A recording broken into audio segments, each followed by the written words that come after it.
Здравствуйте, наши любимые читатели! Областная детская библиотека имени Нурпейса Байгайна приветствует вас.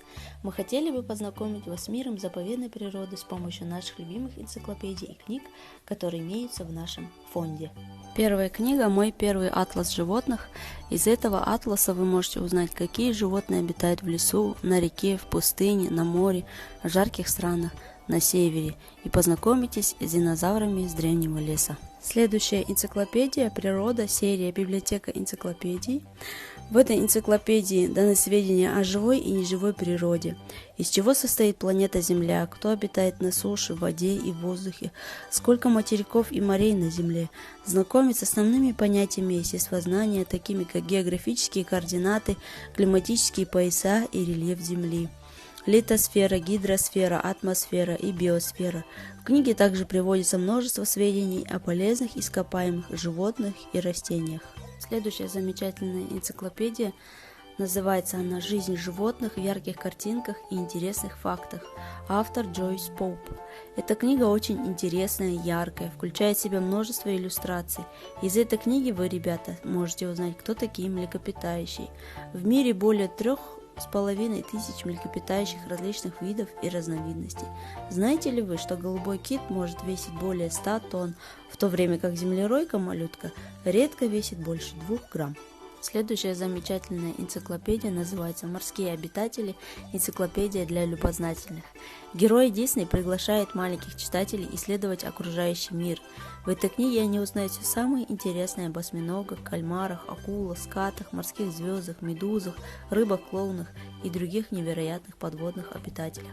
Любимые персонажи расскажут, почему хаулоиды светятся в темноте, откуда берется жемчужина, кто такие мурены, чем знамениты полосатые крылатки и о многом другом. Кстати, а знаете ли вы, откуда берется жемчужина?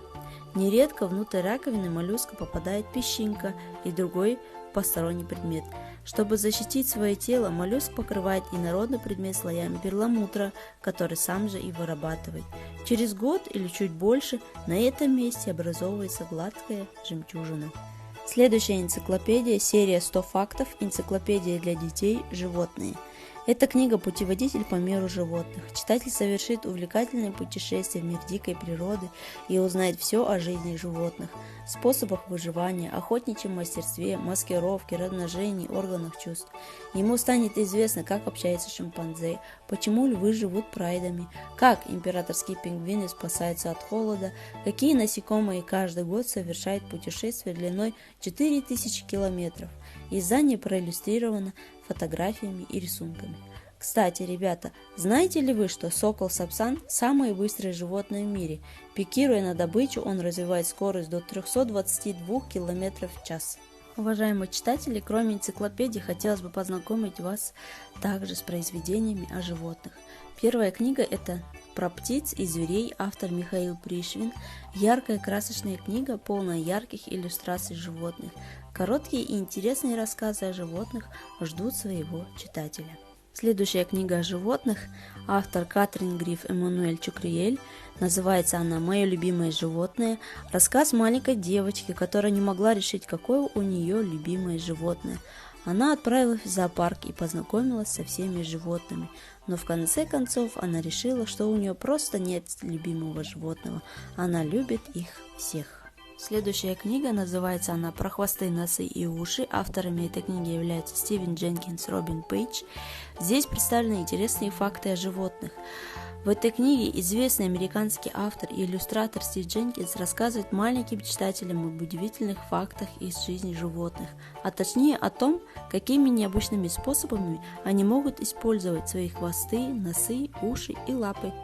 Следующая книга, с которой бы хотелось вас познакомить, это книга автора Константина Паустовского «Лучшие рассказы о живой природе с вопросами и ответами для почемучек». Рассказы Паустовского «Заячьи лапы», «Кот-ворюга», «Золотой линь» и другие по праву вошли в золотой фонд. Эта книга предназначена для младшего школьного возраста. Итак, ребята, последняя книга Виталия Бьянки «Рассказы и сказки о животных».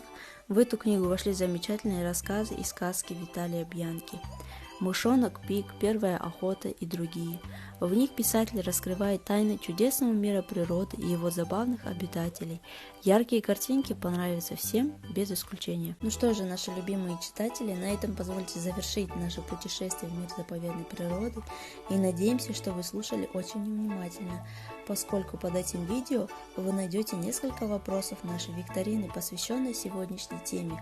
Просим вас отвечать на эти вопросы в комментариях к этому видео.